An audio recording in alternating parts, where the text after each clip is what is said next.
Item ಯಾವುದೇ ಇರಲಿ try ಮಾಡಿ ಆಚಿ ಚಿಕನ್ ಮಸಾಲಾ. ಬೆಂಗಳೂರಿನ ಖಾಸಗಿ ಆಸ್ಪತ್ರೆಯೊಂದರಲ್ಲಿ ಚಿಕಿತ್ಸೆ ಪಡೆಯುತ್ತಿದ್ದಾಗ ಮೃತಪಟ್ಟ ವೃದ್ಧರೊಬ್ಬರ ದೇಹದ ಮೇಲಿದ್ದ ಬೆಲೆ ಬಾಳುವ ವಾಚ್ ಹಾಗೂ ಶರ್ಟ್ ಕಳ್ಳತನವಾಗಿರುವಂತಹ ಅಮಾನವೀಯ ಘಟನೆ ರಾಜಧಾನಿಯಲ್ಲಿ ತಡವಾಗಿ ಬೆಳಕಿಗೆ ಬಂದಿದೆ. ಕೆಲ ತಿಂಗಳ ಹಿಂದೆ ತೀವ್ರ ಅನಾರೋಗ್ಯದ ಕಾರಣದಿಂದ ರಾಮಯ್ಯ ಎಂಬುವರನ್ನ ನಗರದ ಖಾಸಗಿ ಆಸ್ಪತ್ರೆಗೆ ದಾಖಲಿಸಲಾಗಿತ್ತು.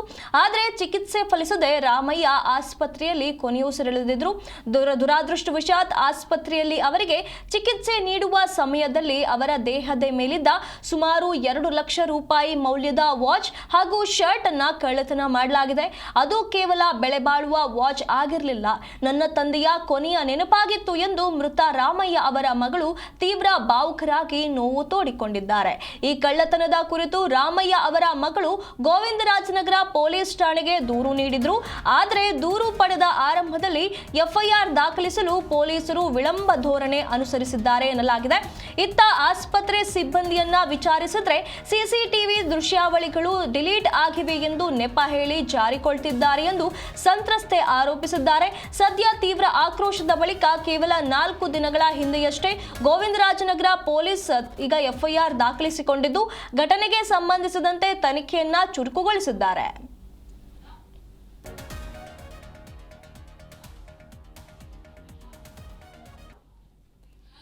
ಸುಮಾರು ಒಂದು 50-60 ಜನ ಸೇರ್ಕೊಂಡ್ಬಿಟ್ಟಿದ್ರು. ಮತ್ತೆ ಅಪ್ಪ ನೆಲದಲ್ಲಿ ಕುಸ್ತು ಬಿದ್ದುಬಿಟ್ಟಿದ್ರು.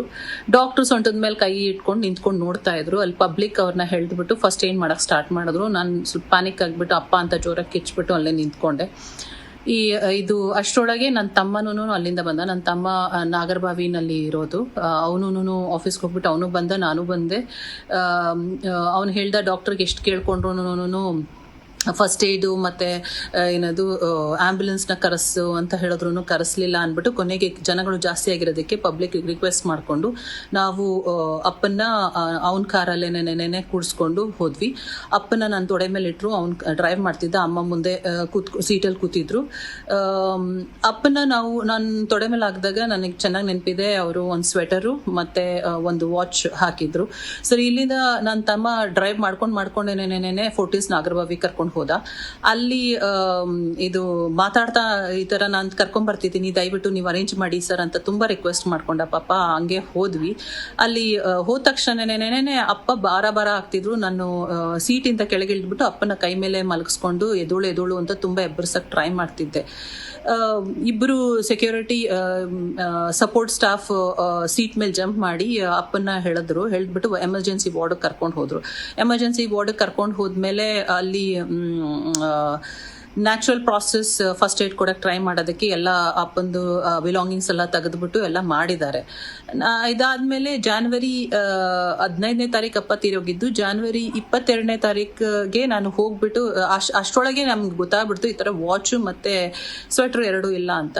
ಸೊ 22ನೇ ತಾರೀಕು ಹೋಗ್ಬಿಟ್ಟು ನಾನು ಗೋವಿಂದರಾಜನಗರ್ ಪೊಲೀಸ್ ಸ್ಟೇಷನ್, ಅಪ್ಪ ಸೆಟಪ್ ಮಾಡಿ ಪೊಲೀಸ್ ಸ್ಟೇಷನ್ಗೆ ಅಲ್ಲಿಗೆ ಹೋಗ್ಬಿಟ್ಟು ಈ ತರ ಕಂಪ್ಲೇಂಟ್ ರಿಜಿಸ್ಟರ್ ಮಾಡ್ಕೊಳ್ಳಿ, ಈ ತರ ವಾಚು ಮತ್ತೆ ಸ್ವೆಟರ್ ಎಲ್ಲ ಎರಡೂ ಇರ್ಲಿ ಅಂದಿದ್ದಕ್ಕೆ ಆಯ್ತು ರಿಜಿಸ್ಟರ್ ಮಾಡಿಸ್ಕೊಳ್ತೀವಿ ಅಂದ್ಬಿಟ್ಟು ನಮ್ಮ ಕೈಲಿ ಬರ್ಸ್ಕೊಂಡ್ರು. ಅಲ್ಲಿಗೆ ಹೋಗೋಷ್ಟ್ರೊಳಗೆ ಸುಮಾರು ಒಂದು 50-60 ಜನ ಸೇರ್ಕೊಂಡ್ಬಿಟ್ಟಿದ್ರು. ಮತ್ತೆ ಅಪ್ಪ ನೆಲದಲ್ಲಿ ಕುಸ್ತು ಬಿದ್ದಿದ್ರು. ಡಾಕ್ಟರ್ ಸೊಂಟದ ಮೇಲೆ ಕೈ ಇಟ್ಕೊಂಡು ನಿಂತ್ಕೊಂಡು ನೋಡ್ತಾ ಇದ್ರು. ಅಲ್ಲಿ ಪಬ್ಲಿಕ್ ಅವ್ರನ್ನ ಹೇಳ್ಬಿಟ್ಟು ಫಸ್ಟ್ ಏನ್ ಮಾಡಕ್ ಸ್ಟಾರ್ಟ್ ಮಾಡಿದ್ರು. ನಾನು ಸ್ವಲ್ಪ ಪ್ಯಾನಿಕ್ ಆಗಿಬಿಟ್ಟು ಅಪ್ಪ ಅಂತ ಜೋರಾಗಿ ಕಿಚ್ಬಿಟ್ಟು ಅಲ್ಲೇ ನಿಂತ್ಕೊಂಡೆ.